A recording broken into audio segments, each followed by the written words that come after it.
Hello friends. आज के session में आपका एक बार फिर स्वागत है। आज की क्लास में हम लोग डिस्कस करने वाले हैं फर्स्ट ग्रेड इकोनॉमिक्स भर्ती परीक्षा 2022 में पूछे गए क्वेश्चंस का सॉल्यूशन। देखिए, आप सभी लोग जानते हैं कि फर्स्ट ग्रेड भर्ती परीक्षा में जो क्वेश्चंस आते हैं वो हम कहीं ना कहीं कह सकते हैं कि अच्छे लेवल के होते हैं, लेकिन पेपर मिक्स होता है। कुछ क्वेश्चन बहुत अच्छे तो कुछ क्वेश्चन बहुत ही ईजी होते हैं जिनको आप एक बार बेसिक अंडरस्टैंडिंग हो तो भी कर सकते हैं। हम यहाँ पे सारे क्वेश्चन ही देखेंगे कि किस तरह से क्वेश्चंस पूछे गए और क्या आप उसको तैयार कर सकते हैं या नहीं। तो आइए, पहले मैं आपको ये विश्वास दिला देता हूँ कि economics is not difficult at all. Economics बिल्कुल भी मुश्किल नहीं है। मेरे साथ साथ चलिए, बहुत आसान आपको इकोनॉमिक्स नजर आएगी। तो आइए देखते हैं क्वेश्चन नंबर 1 से।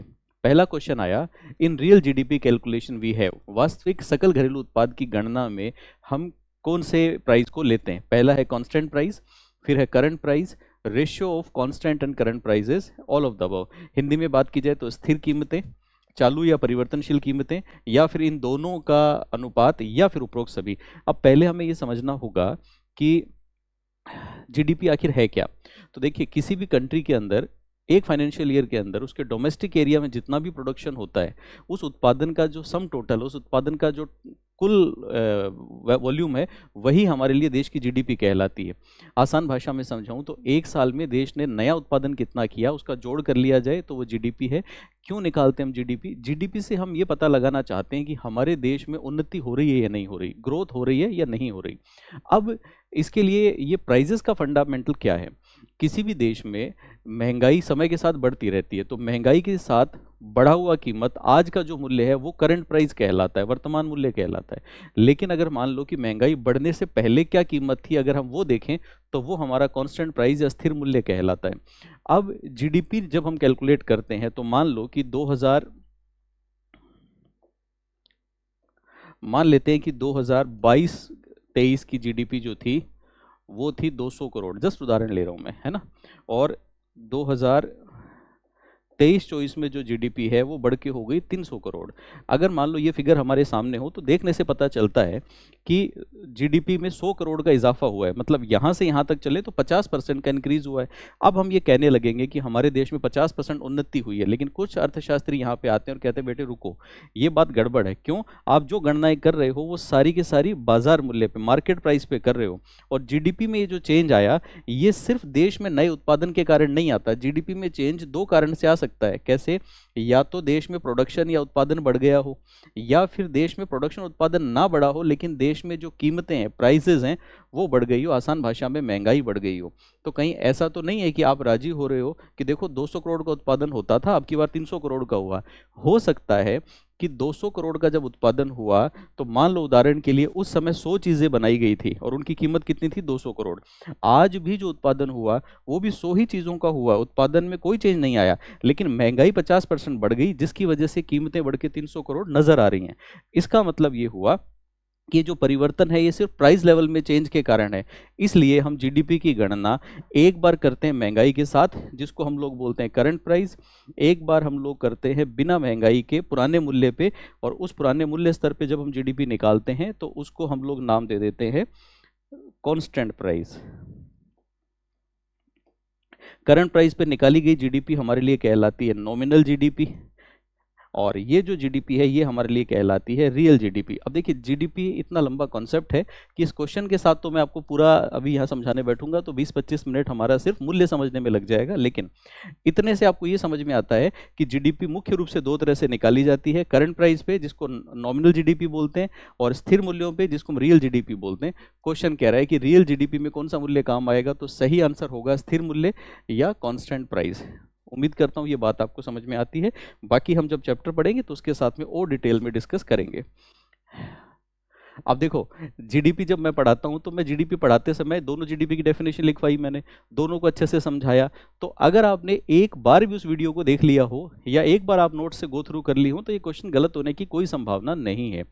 तो इस बात को समझें, पेपर मुश्किल नहीं होता, लेकिन कई बार हमारी तैयारी उस तरह की नहीं हो पाती। तो अच्छी तैयारी करनी है तो आज ही से शुरू करें।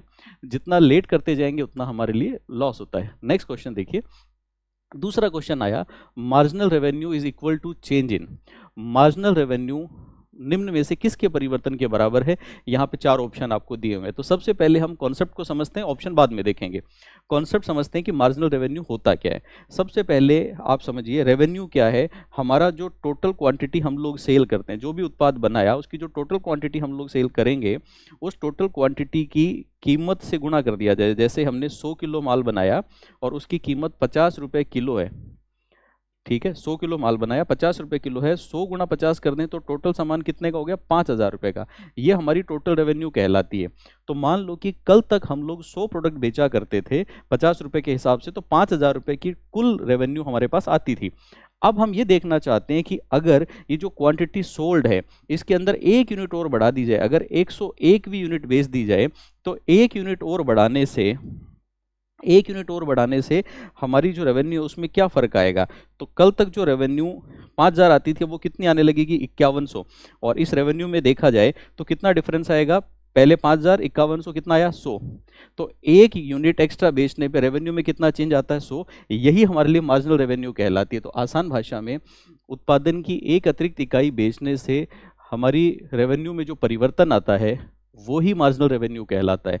अब इसको अगर फॉर्मूले की शेप में ढाला जाए तो एक तरीका है फॉर्मूला रट लो, दूसरा तरीका फॉर्मूला रटना क्यों है, फॉर्मूले को समझ लो। क्या ढूंढना चाहते हैं हम लोग? रेवेन्यू में, टोटल रेवेन्यू में चेंज। टोटल रेवेन्यू कैसे निकलेगी? Quantity multiplied by price. तो Q मल्टीप्लाइड बाय P होना चाहिए।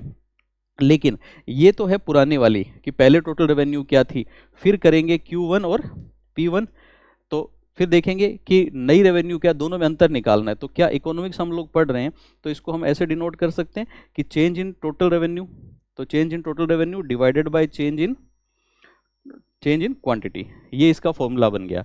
अब एक बार क्वेश्चन को देखते हैं और ये बात आपको समझ में आई गई कि चेंज इन टोटल रेवेन्यू कैसे निकला होगा।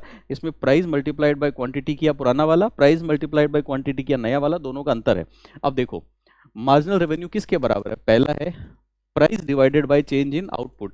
क्या प्राइस को आउटपुट से भाग दिया क्या हमने? नहीं, हमने प्राइस को भाग नहीं दिया, तो ये गलत ऑप्शन है। क्वांटिटी को भाग दिया? नहीं, क्वांटिटी को भी नहीं दिया। क्यों? क्योंकि इसके अंदर दोनों चीजें हैं, प्राइस और क्वांटिटी, इकलौता नहीं है। तीसरा ऑप्शन है P multiplied by Q, P और Q दोनों हैं due to 1 unit change in output. तो ये परफेक्ट आंसर है। हिंदी में देखो, प्राइस गुणा क्वांटिटी में परिवर्तन, इसमें क्या परिवर्तन आया? जो कि प्रति इकाई उत्पादन में परिवर्तन से हो। तो ये सही जवाब है। तो ये हो गया हमारा क्वेश्चन नंबर 2। आप रिलेट करें तो सीधा सीधा ये परिभाषा से जुड़ा हुआ है। मार्जिनल रेवेन्यू की डेफिनेशन याद है, फॉर्मूला याद है, कॉन्सेप्ट याद है, तो क्वेश्चन बिल्कुल सटीक है। नेक्स्ट देखिए, नेक्स्ट है Fisher's ideal index number qualifies which of the following test. Fisher का आदर्श सूचकांक निम्न में से कौन सी शर्तों पे खरा उतरता है? तो सबसे पहले तो ये समझें कि ये फिशर का मूल्य इंडेक्स या कंज्यूमर प्राइस इंडेक्स का एक सूचकांक है। फिशर का जो सूचकांक है वो बेसिकली दो हमारे ऐसे अर्थशास्त्री हुए हैं जिनके दिए गए सूचकांकों का ज्योमेट्रिक मीन है। किस किस का? एक तो लास्पेयर और पाश्चे। तो लास्पेयर और पाश्चे दोनों के सूचकांकों का अगर ज्योमेट्रिक मीन निकाला जाए तो उनका ज्योमेट्रिक मीन ही आके फिशर का इंडेक्स बन जाता है। और फिशर के इंडेक्स को आदर्श इंडेक्स क्यों कहा जाता है? इसलिए आदर्श इंडेक्स कहा जाता है क्योंकि एक तो इसमें खास बात है कि लास्पेयर में और पाश्चे में प्राइस को लेके जो पॉजिटिव और नेगेटिव इंपैक्ट आते हैं ये उनको समायोजित कर लेता है, मतलब उससे ये प्रभावित नहीं होता। दूसरा क्या है कि ये टाइम रिवर्सल और फैक्टर रिवर्सल टेस्ट, साथ में सर्कुलर टेस्ट एक और होता है, उसको तीनों को पास करता है। अब क्वेश्चन कह रहा है कि बताओ फिशर का इंडेक्स निम्न में से कौन कौन सी शर्तों पे खरा उतरता है? तो पहला है टाइम रिवर्सल, यस ये टाइम रिवर्सल को पूरा करता है। दूसरा है फैक्टर रिवर्सल, बिल्कुल फैक्टर रिवर्सल को भी पूरा करता है। सर्कुलर टेस्ट होता तो उसको भी पूरा करता, लेकिन वो ऑप्शन नहीं है। तीसरा ऑप्शन है बोथ टाइम एंड फैक्टर, ये दोनों को पूरा करता है। तो ये परफेक्ट जवाब है, नन ऑफ द होगा नहीं तो आंसर हो जाएगा ये। हिंदी में देखा जाए तो समय उत्क्राम्यता परीक्षा, तत्व उत्क्राम्यता परीक्षा और समय और तत्व दोनों, तो सही आंसर होगा 3। नेक्स्ट देखिए, नेक्स्ट क्वेश्चन है हमारा, structural reform and stabilisation measures are two group of which policy. संरचनात्मक सुधार और स्थिरीकरण उपाय दोनों में से किस नीति के समूह हैं? अब देखिए ये क्वेश्चन जिस बच्चे ने गलत किया तो भाई आपने बहुत बड़ी गलती की है, क्योंकि अगर आप अर्थशास्त्र के विद्यार्थी हैं और आप बहुत बेसिक भी जानते हैं तो ये क्वेश्चन याद करने वाला नहीं था। अभी तक जो 3 क्वेश्चंस मैंने आपको बताए उनमें आपको थोड़ा बहुत अंडरस्टैंडिंग जरूरी थी, इसमें आपको बिल्कुल भी समझ नहीं है तो भी कर लोगे, बस एक बेसिक दिमाग जागृत रहना चाहिए। क्वेश्चन कह रहा है कि ये 4 इकोनॉमिक पॉलिसी दी हुई है यहाँ पे, fiscal policy, trade policy, monetary policy, new economic policy. Hindi में बोला जाए तो नई आर्थिक नीति, मौद्रिक नीति, व्यापार नीति और राजकोषीय नीति। इनमें से कौन सी ऐसी नीति है जिसमें संरचनात्मक सुधार और स्थिरीकरण के दोनों के उपाय होते हैं? तो देखो, मॉनेटरी पॉलिसी जो है हमारी मौद्रिक नीति, वो मेनली कंसर्न होती है अबाउट द इन्फ्लेशन। तो ये महंगाई को नियंत्रण करने के लिए, बाजार में तरलता को कंट्रोल करने के लिए आरबीआई द्वारा लगाई गई पॉलिसी होती है। इसके अंदर नॉर्मली हमारे जो स्ट्रक्चरल रिफॉर्म है, संरचनात्मक सुधार है, वो शामिल नहीं होते हैं। दूसरा देखेंगे trade policy. Trade policy purely व्यापार से संबंधित है, जो एक्सपोर्ट इंपोर्ट को कंट्रोल करती है, इंपोर्ट एक्सपोर्ट की जो हमारे टैरिफ्स हैं उनको कंट्रोल करती है, तो वो भी संरचनात्मक सुधार से जुड़ी हुई नहीं है। फिस्कल पॉलिसी जो है हमारी, राजकोषीय नीति, राजकोषीय नीति बेसिकली गवर्नमेंट के खर्चे और गवर्नमेंट की रेवेन्यू से जुड़ी हुई होती है। तो फिर ये तीनों ऑप्शन तो है नहीं, एक ही ऑप्शन बचा, नई आर्थिक नीति। अब न्यू इकोनॉमिक पॉलिसी क्या थी? आप सबने नाम सुना है एलपीजी रिफॉर्म्स, जो 1990 से 92 के बीच में जो रिफॉर्म्स किए गए वो सब इसी नाम से जाने जाते हैं, new economic reforms, LPG reforms, new economic policy या डॉक्टर मनमोहन सिंह की इकोनॉमिक पॉलिसी, एक ही बात। तो इसका जो सही जवाब होगा वो होगा नई आर्थिक नीति। नेक्स्ट देखिए, नेक्स्ट क्वेश्चन। ये जो क्वेश्चन है, ये क्वेश्चन आरपीएससी ने फाइनल आंसर की निकालते समय डिलीट कर दिया था। डिलीट इसलिए कर दिया क्योंकि इसमें जो 4 ऑप्शन नीचे हैं वो चारों में से कोई भी ऑप्शन इसका सटीक नहीं है, जिस वजह से ये गलत है। एक बार आंसर देख लेते हैं। आंसर क्या होगा? सबसे पहले है जिप्सम। जिप्सम राजस्थान में कहाँ पाया जाता है? तो ये राजस्थान के इकोनॉमिक सर्वे से उठा हुआ क्वेश्चन है। अगर आप ज्योग्राफी पढ़ चुके हैं वहाँ भी पढ़ा होता है। तो ये आ गया आपका जामसर। फिर आ गया कॉपर। कॉपर कहाँ पाया जाता है? तो कॉपर हो गया आपका खेतड़ी। फिर उसके बाद में है rock phosphate, rock sulphate, rock phosphate, ये झामर कोटड़ा। और लेड जिंक जो है ये रामपुर अगुचा। ये आपके इसके सही जवाब हो जाएंगे। अब इसमें से कोई भी ऑप्शन इसमें सटीक नहीं था, सटीक ना होने की वजह से आरपीएससी ने फाइनली इसको डिलीट कर दिया। नेक्स्ट क्वेश्चन देखते हैं। नेक्स्ट क्वेश्चन देखो, quantity demanded change by a smaller percentage than does price then elasticity of demand will be. आसान भाषा में समझें तो मांगी गई मात्रा में कीमत की तुलना में कम परिवर्तन है तो मांग की लोच क्या होगी? पहले क्वेश्चन को समझिए। क्वेश्चन ये कह रहा है कि क्वांटिटी जो है वो उसकी डिमांड, बाजार में क्वांटिटी की डिमांड जो थी, पहले मात्रा जो मांगी जा रही थी वो मात्रा थी 100। उस समय जो प्राइस था वो होता था 10 रुपए। तो बाजार में कोई वस्तु ऐसी है जिसकी 10 रुपए की कीमत पे 100 क्वांटिटी की डिमांड है। अब क्या हुआ? अब मांग में परिवर्तन आया। तो मांग में परिवर्तन कीमत की तुलना में, ध्यान से क्वेश्चन को पढ़ो, मांग की मात्रा में कीमत की तुलना में कम परिवर्तन है। तो कीमत में परिवर्तन आया 20%, कीमत बढ़ के हो गई 12 रुपए। ठीक है, या कम कर लो, एक ही बात है, कैसे ही कर लो, परिवर्तन अप साइड डाउन साइड दोनों साइड हो सकता है। तो प्राइस 10 से घट के हुआ 8। अगर मैं साथ में परसेंटेज भी निकालूं तो इसमें रफली 20% गिरावट है, 20% चेंज है। और हम जानते हैं मांग का नियम ये कहता है कि अगर प्राइस गिरेगा तो प्राइस गिरने की वजह से क्वांटिटी के अंदर परिवर्तन आना चाहिए। तो जो 100 क्वांटिटी है वो अब बढ़नी चाहिए। अगर हम लोग परसेंटेज टर्म्स में चलें, 20% परिवर्तन करें तो ये होना कितना चाहिए? 120। लेकिन बाजार में इसकी मांग बढ़ी, लेकिन इसकी मांग बढ़ के हुई है खाली 102 या 105। तो अब यहाँ पे ध्यान से देखा जाए तो ये जो परिवर्तन है ये हुआ 2%, ये परिवर्तन हुआ 20%। मांग के नियम के हिसाब से बाकी बातें ठीक है, मूल्य में परिवर्तन होने पे क्वांटिटी में परिवर्तन आया है। लेकिन अब हम देखें कि ये हमारी मांग किस तरह की है। तो इसका सीधा सीधा सा जवाब है कि जब भी मूल्य में प्रतिशत परिवर्तन ज़्यादा और क्वांटिटी में प्रतिशत परिवर्तन कम आए तो ऐसी मांग हमेशा बेलोच या अनइलास्टिक कहलाती है। तो इसका जो सही जवाब होगा अनइलास्टिक। अब आप यहाँ पे देखेंगे तो ऑप्शन इतने इजी बना दिए इन्होंने पहले से ही कि इसमें बाकी सारे ऑप्शन कौन से? इलास्टिक, लोचदार हैं सारे। तो अगर ये दोनों लोचदार है तो ये तो हो ही नहीं सकते, तो इनको तो हटा देते हैं। फिर है पूर्ण बेलोच। पूर्ण बेलोच होता है जिसके अंदर परिवर्तन कुछ होता ही नहीं, ई बराबर कितना होता है? 0, कोई इलास्टिसिटी नहीं होती। तो ये भी नहीं हो सकता क्योंकि इलास्टिसिटी तो है, क्वेश्चन कह रहा है परिवर्तन हुआ लेकिन कम, तो ये गलत हो गया। सही जवाब होगा आंसर नंबर 2।